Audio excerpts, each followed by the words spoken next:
Hola, nama gue Dana, 26 tahun, anak tunggal, kerja, berkeluarga, dan sekarang punya 1 anak. Oke, kenapa gue mention ini di awal? Ini terkait sama apa yang mau gue bahas, apa yang mau gue ajak ngobrol kalian semua soal sandwich generation.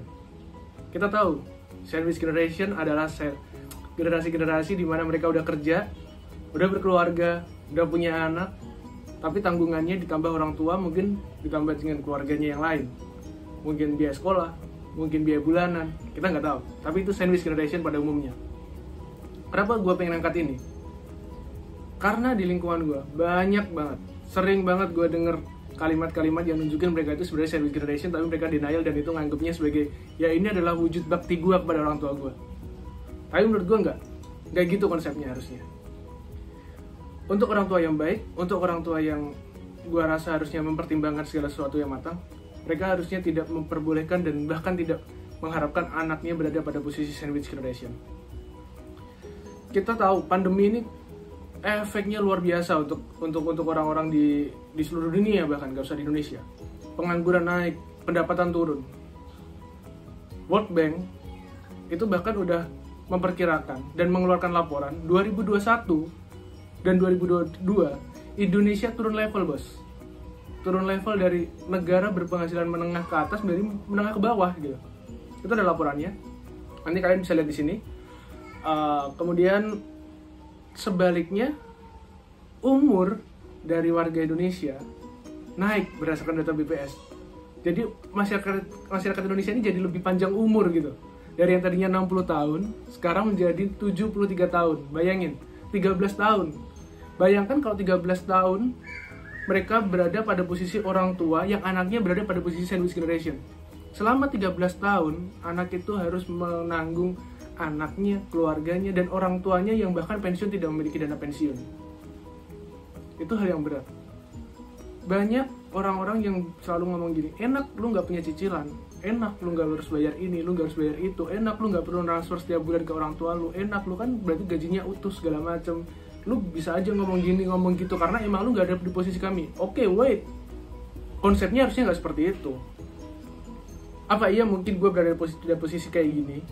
Gue gak bilang gue wealthy, tapi at least gue gak berada pada sandwich generation tanpa adanya peran dari orang tua gue, tanpa adanya peran dari lingkungan gue. Gue rasa it's a big no.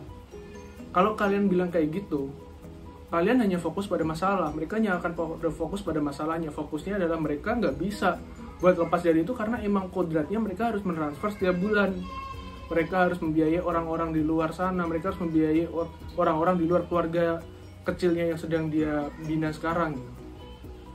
Gue rasa adalah kalau misalnya kalian berada pada posisi sandwich generation, yang gue pengen mention adalah kita bisa kok lepas dari sandwich generation. Kita bisa dengan tanda kutip siapin apa yang harus disiapin, siapin apa yang butuh disiapin. Ketika kalian berkeluarga, kalian harus tahu berkeluarga tuh butuh apa, sandang, pangan, papan, segala macam. Belilah hal-hal yang memang perlu dibeli, bukan yang pengen dibeli. Sesuaikan dengan kemampuan, jangan cuma sesuaikan dengan kemauan. Karena apa yang kadang kita mau, itu sebenarnya kita nggak mampu dan kita nggak butuh.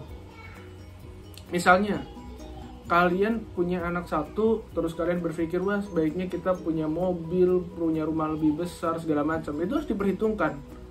Itu harus diperhitungkan. Jangan sampai nantinya itu akan membengkak di akhir. Kalian tidak bisa berinvestasi, kalian tidak bisa menyiapkan dana pensiun, kalian tidak sempat untuk menyiapkan dana pendidikan. Akhirnya kalian terseok-seok, dan akhirnya kalian akan menjadi orang tua kalian, seperti orang tua kalian maksudku, yang merupakan orang tua sandwich generation.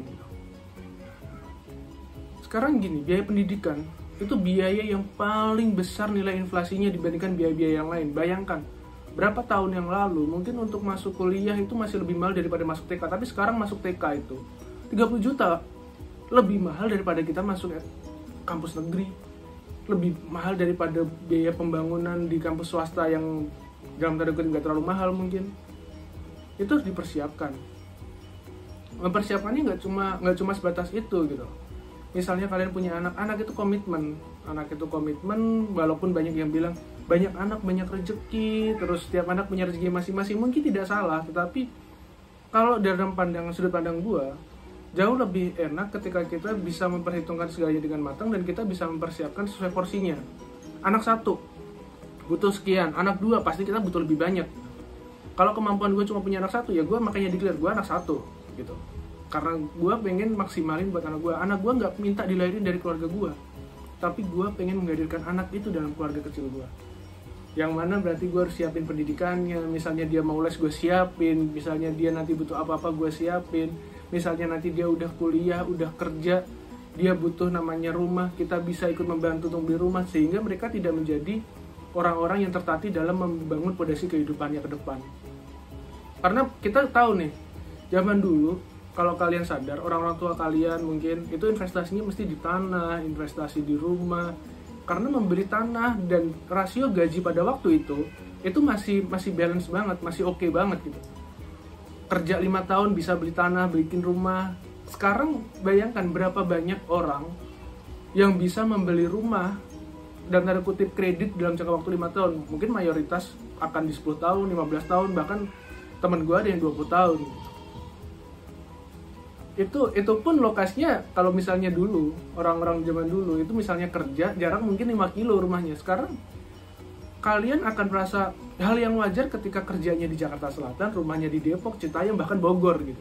Itu kan udah nunjukin kalau emang sekarang tuh rasio antara kenaikan gaji dengan kenaikan harga tanah itu udah nggak balance. Makanya kalau sekarang aja udah sebesar itu, bagaimana nanti dengan ketika anak kita udah harus mencari rumah? Kita harus persiapkan dari sekarang. Menurut gue itu sih, itu wajib kita pikirin. Selain kita juga harus mikirin dana pensiun kita, sehingga nanti ketika kita udah nggak punya penghasilan pokok, dalam artian penghasilan ketika kita bekerja, kita pensiun misalnya 58, atau mungkin kalian udah ada yang ngerencanain buat pensiun di usia dini 45 atau 50 tahun. It's okay, menarik banget sebenarnya, gue seneng banget.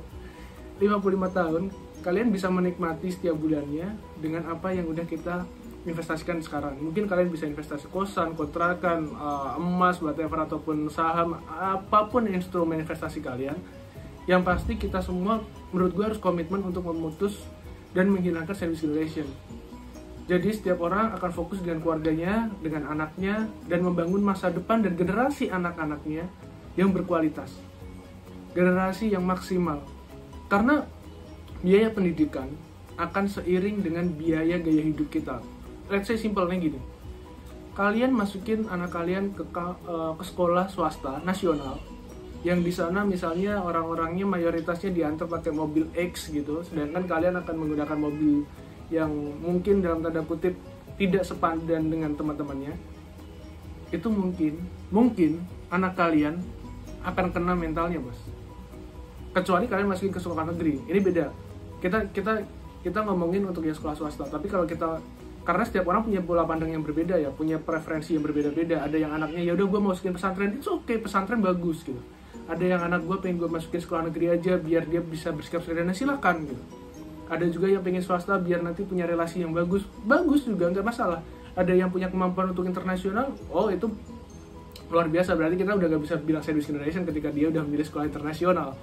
Tapi untuk orang-orang yang masih dalam tanda kutip masih berpikir soal generasinya yang nanti akan seperti apa, saya rasa punya anak dikit tapi berkualitas jauh lebih baik daripada punya banyak anak tapi nggak jadi apa-apa. Mungkin gitu sih kalau menurut gue. Sekian dari gue, banyak kurang dari obrolan ini karena ini video pertama gue dan ini video no cut. Walaupun ini nanti gue edit, gue masukin dikit-dikit kalimat-kalimat gue, tapi ini video no cut. Jadi gue terima kasih banget kalau kalian masih nonton sampai kelar kayak gini. Lain kali mungkin gue bakal sharing obrolan-obrolan yang lebih asik lagi. Gue bakal sharing soal yang ya pandang-pandang sudut pandang gue. Mungkin kita bisa sharing di kolom komen. Terima kasih. See you.